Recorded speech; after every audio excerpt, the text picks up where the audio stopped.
Today on CityCast Pittsburgh, since 2008, kids at all Pittsburgh public schools had an assurance that if they attended class and got decent grades, they'd get a scholarship to go to college or trade school. Last week, the officials behind those gifts told parents via a one-page letter that the money is almost out and the Pittsburgh Promise will sunset by 2028. Today, we're talking about why.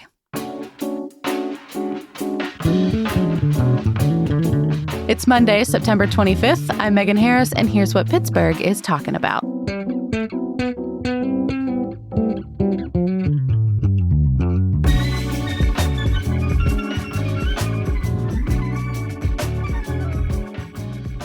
I'm with Mary Niederberger, who's been reporting on our city school system and this scholarship program for a very long time. Welcome back, Mary.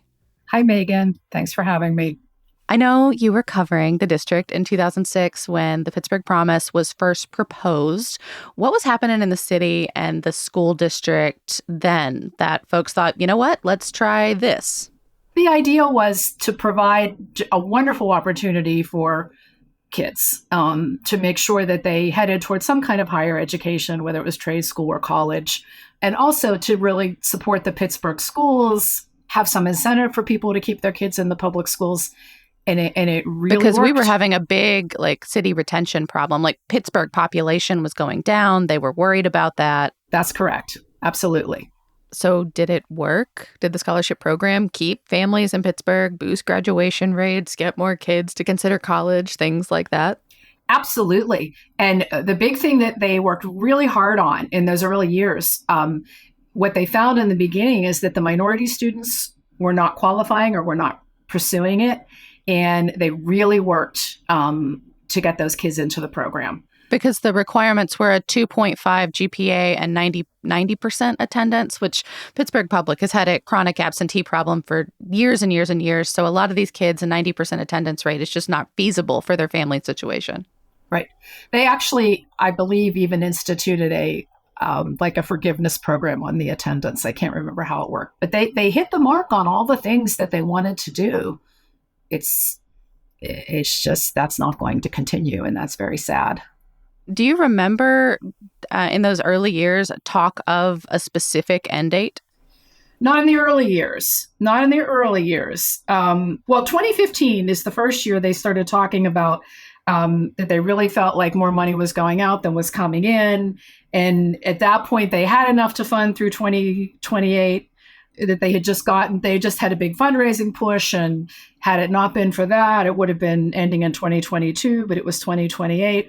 But they were always saying that this is where we're at now, but we are hoping to continue to fundraise, and we're hoping to be able to continue it beyond then.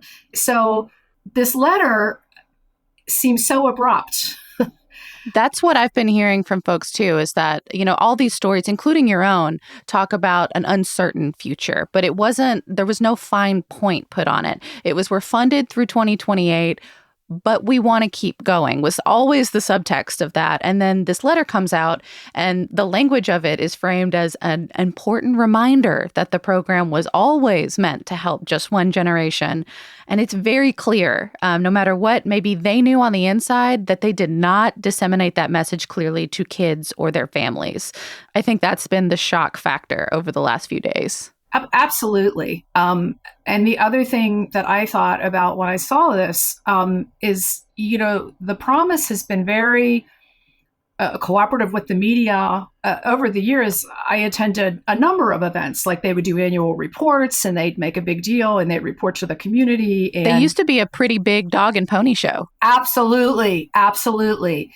And every year they did, when the kids graduated, they had letter signing day. They'd have these big events where the kids would go and say what school they were going to. So I am a little perplexed that there wasn't at least a press release or some explanation to the media about where they were in their in the fact that this was going to end. I'm really surprised at that. But let me take a minute here and just say this. It's hard to criticize the Pittsburgh Promise because I think they've raised like 170 million over the years. They've provided scholarships for more than 11,000 graduates. It's been wonderful and life-changing for the families that got to participate in it. There just aren't enough words to say about that. But that's why it's so heartbreaking for the families now who are not going to be able to participate. Yeah. What do you think the impact is going to be for the families that did receive these letters that now are going to have to maybe make other arrangements for college if that's in their future at all? Yeah. Well, the first thing I would say is, so since this is in effect till 2028, it's going to be 5 years before we see whether or not, attendance rates go down and grade point average goes down. Because these kids that are in grade school, I don't think those grade point averages are counting. But I think the very first impact you're going to see is very likely that people will not have an incentive to stay in the city, or at least to stay in the city schools. And the city school system didn't have any comment on this, no response to some media outlets, no comment to others, including us. It's strange to me that we're not hearing from the school district that its primary funding source for kids post-graduation is gone. Well, thank you for saying that, because now I don't have to say that. Well, and of course, all of this is coming on top of what's happening with our education system federally. The COVID Relief for Student Loans program is expiring, so no more loan extensions, no federal loan forgiveness. Yeah. This is coming at a time when student loan debt is at an all-time high. And so now these kids who don't get the promise, if they do go on to higher education, are probably going to join the ranks of people right now who have such student loan debt that they can't buy houses. They can't pay their bills. Well, and Mary, you suggested that we reach out to James Fogarty. He's the executive director of the school district's main watchdog group, A+ Schools. We'll have a little conversation with him after the break. Thank you for joining us. Absolutely.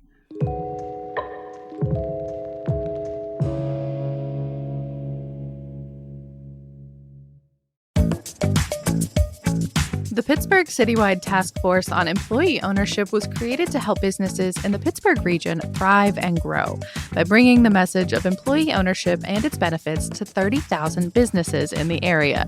The task force was formed in conjunction with the Pennsylvania Center for Employee Ownership, the Pittsburgh City Council, Heinz Endowments, Chatham University, and the University of Pittsburgh. Employee ownership is a business model and form of succession planning that benefits owners, workers, companies, and communities alike. Interested in learning more? The task force will be holding in-person informational sessions around the Pittsburgh region. To learn more about the task force or to sign up for an informational session, please visit pghbusiness.org. That's pghbusiness.org.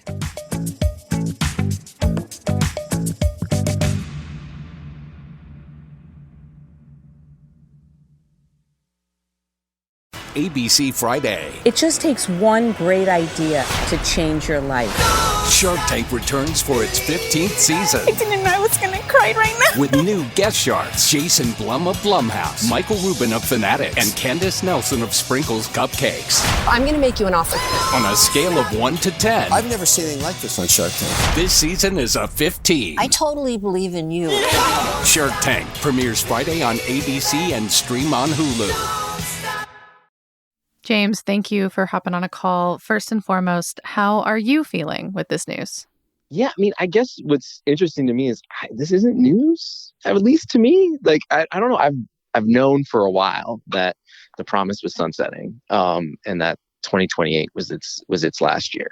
So that was, I think what's interesting is like when the letter, started circulating on social media, it was like, what's going on? How is this happening? I was like, guys, I think they were the board of the promise and the promise folks told us this, right? Like, I thought we knew this already.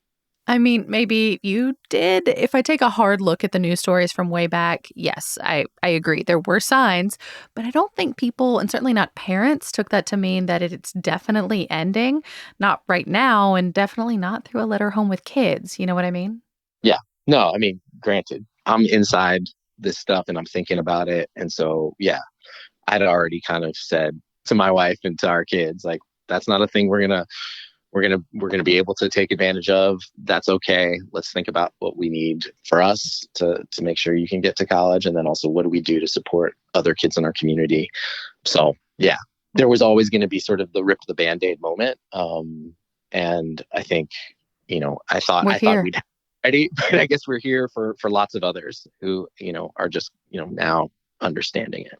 Yeah. I mean, I think one of the things that was always really special and different about the promise is that it gave people hope that, if they make it this far, it's an incentive, right? Like if you make it through 12th grade, then you've got at least this one thing, this one barrier is removed. Right. What kind of impact do you think losing that is going to have for kids? I think we're going to have to find other incentives, right? We're going to have to find other opportunities and do a better job of aggregating all those opportunities so that there's not this information asymmetry that only those with wealth and the ability to hire a secondary college counselor are know about those opportunities, right? I think the other thing is we've got to work together as a community to make school right now a place where kids want to be, where they thrive and they have the supports they need to succeed, right? Coming out of the pandemic, we know, right, one of the promised goals was you had to have 90% attendance, right? It was like you couldn't be chronically absent if you wanted to get the promise, and you had to have a 2.5 if you wanted to have the full promise. That's still a goal we have to reach, and it's still a goal that far too many of our students aren't able to meet, right? And part of that is not just about sort of that end goal for kids, but it's about today, right? Is school safe? Is school a place where I belong? Is school a place that engages me? Is school a place that I see as relevant? And is there someone at that school building that's making sure I've got the supports I need if I'm falling behind? That to me is the challenge, right? It's like, how do we make today matter so that tomorrow takes care of itself? I guess I want to step back just for a second. This program was created because of some pretty massive donations on the part of UPMC and others, $100 million from UPMC alone, which the promise, led by Executive Director Salim Gabriel, was supposed to match. They didn't. And they said way back when that if they had, maybe this whole thing could have sustained itself. But so if you're looking at this and the donations that they got, and that our local philanthropic community has decided that they don't want to give any more, what does that say to you? Do you think our foundations are saying that they don't think college is a good investment anymore? Man, you're asking me to speak for folks. But you swim in these circles. You may not be making the decisions, but you are in the room a lot of the time. I do think there is this question, right? If you look at some of the work that's being done to analyze college costs and return on investment, right? I think I've seen some stuff out of Chicago on this. There's some national stuff on this. I do think there is this question around, if I go, right, it used to be the thought was, okay, there's a pretty straight line between my degree and earnings potential, right? And that still exists, right? So I don't think people have gotten rid of that. But I do think there's this question around, especially with for-profit colleges that have taken a ton of money from kids and it's not turned out to be a boon for them. I think there is this question around not the value of college, but what's the right way to do it, especially if you're your first generation, first in family. You're also not coming with a lot of extra cushion in terms of wealth.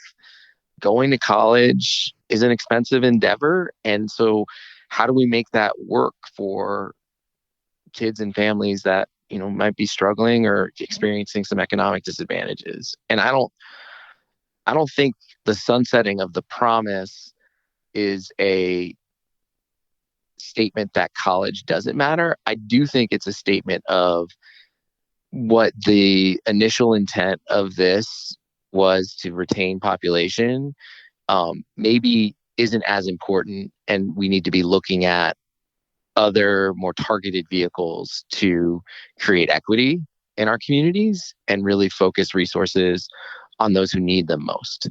And I think there's pretty universal agreement across lots of our foundations that we need to be doing better by children in poverty. We need to be doing better by working moms. We need to be doing better by Black and brown families in our communities, right? And I think that consensus is leading to looking at investments like the Promise, which were much more universal, with an eye towards like, how do we make this about equity, and what do we do to make these types of investments more equitable? Yeah, as one, I'm not in the Pittsburgh public school system, but I've got a kid in Gen Alpha, and it's interesting to see where the investment goes. Like, how are people betting on this next generation that won't be eligible for this? They'll be the young ones. Where as a society are we expecting them to go? Like, where are we putting our money? Yeah, right. And like, does the call for free or no cost community college, does that have an impact on things like the Promise, right? Because there are certain headwinds that we're seeing in the national policy realm around like, wait, we could make college free, right? Like we could actually afford to do that for kids. Well, sure, if college is free, bring it on. But in the absence of that, it's kind of frustrating to not only see our local foundation community say, okay, this universal scholarship isn't doing enough for us. It's not meeting our needs. And then the state is acknowledging that they aren't doing a good enough job either. They're not funding schools equitably, but they're not going to put any urgency on fixing that. In the meantime, here are some grants, which is now what it sounds like the foundations are talking about, more grants. Doesn't that bug you, these stopgap measures in the form of grants? Yeah, look, I just think about the child tax credit and the fact that we halved child poverty just by the way we distributed monies that we knew families with kids needed. It was like, here's what we're going to do. We're going to make this structurally easier for you. And lo and behold, we have child poverty. And the fact that we chose not to do that, to continue that program, knowing that it was having the desired effect, i.e. reducing child poverty, is totally frustrating. Mm-hmm. When I think about like a property tax-based system for, funding schools that then is in a bifurcated 500 district state, like that's frustrating. It's frustrating that we have these like huge disparities between communities.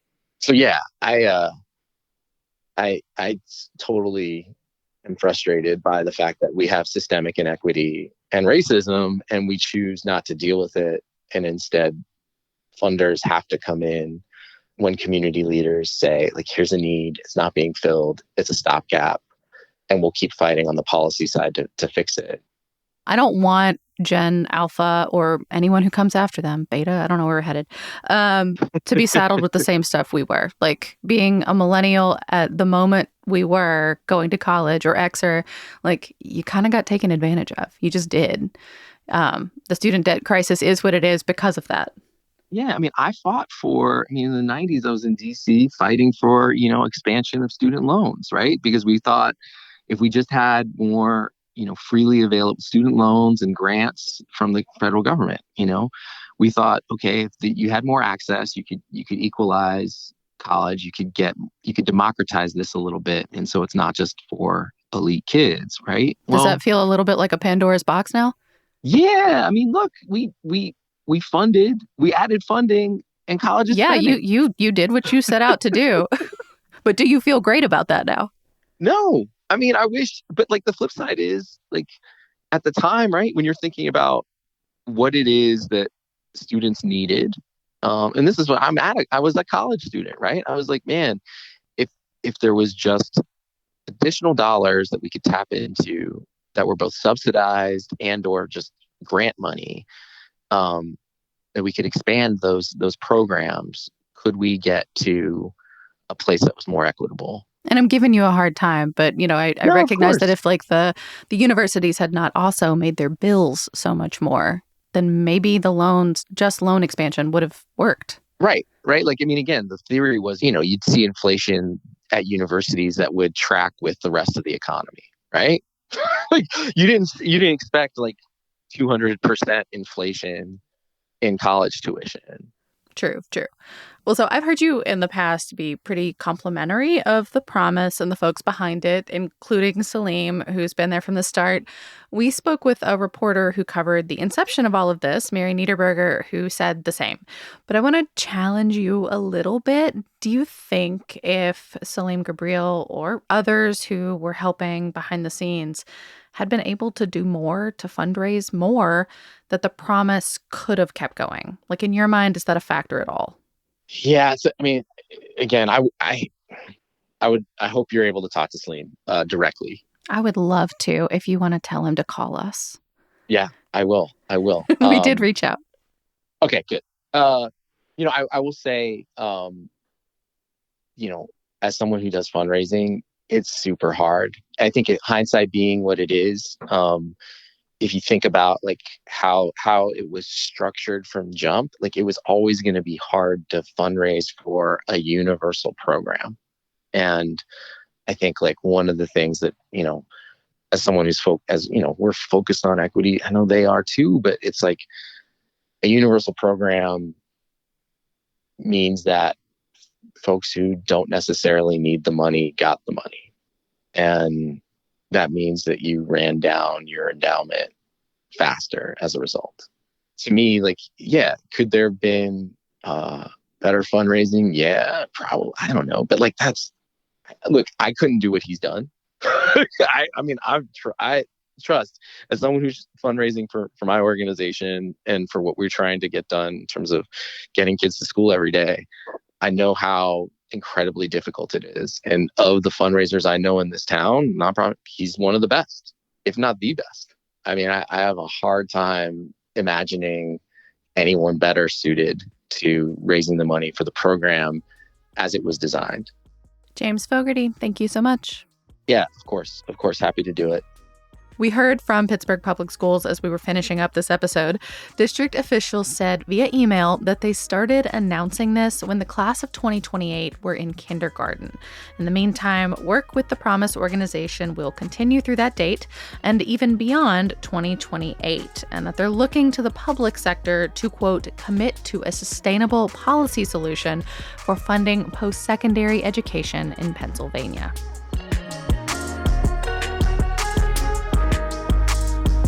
That's all for today here on CityCast Pittsburgh. If you're liking the show, please tell a friend, rate us, leave us a nice review, and make sure you're subscribed to our Hey Pittsburgh newsletter. We'll be back tomorrow morning with more news from around the city. Talk to you soon.